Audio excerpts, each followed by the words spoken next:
Ikinuwento po ng isang Pinoy-Canadian kung paano sila nabubuhay sa isa sa pinakamalamig na lugar sa Canada. Paano nga ba nila natatagalan ang halos isang taong winter at temperaturang umaabot ng minus o negative 50 degrees Celsius? Narito ang report.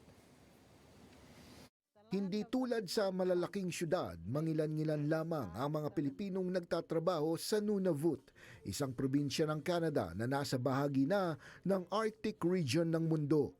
Sa lugar na ito, umaabot ng hanggang minus 50 degrees Celsius ang lamig. Sa katunayan, spring season na, pero mukha pa ring winter ang itsura ng Nunavut.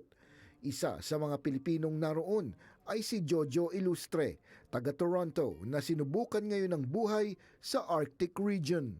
You know, everything is getting expensive, right? I'm in a point in my life where, you know, I just want to get the most out of it, right? Yung company na where I'm working at right now, medyo mas maganda yung mga benefits, mas maganda yung packages nila, tsaka talagang makakaipon ka. Pero paano nga ba nila nakakaya ang sobrang lamig sa Nunavut, lalo na kapag bumabagsak ang temperatura sa minus 50 degrees Celsius? Sabi ni Ilustre, kailangan thermal at Arctic grade ang mga suot na damit mula ulo hanggang paa at hindi lang 2 o 3 ang mga layers na kailangan. At least 8, 9, 10.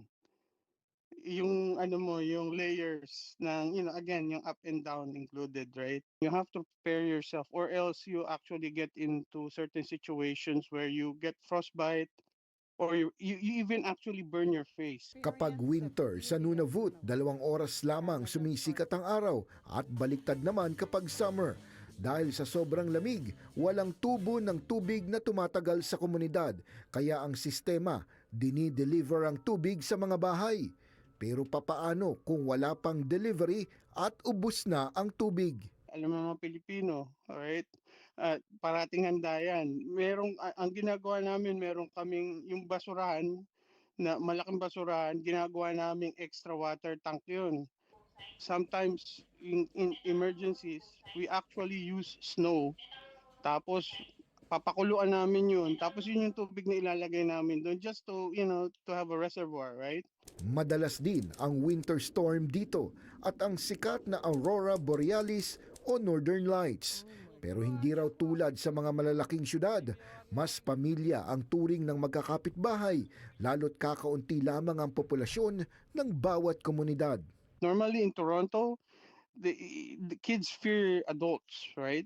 Dito, you know, they come up and they, you know, they put out their hand and they try to shake it and we say, hey, welcome to Hull Beach.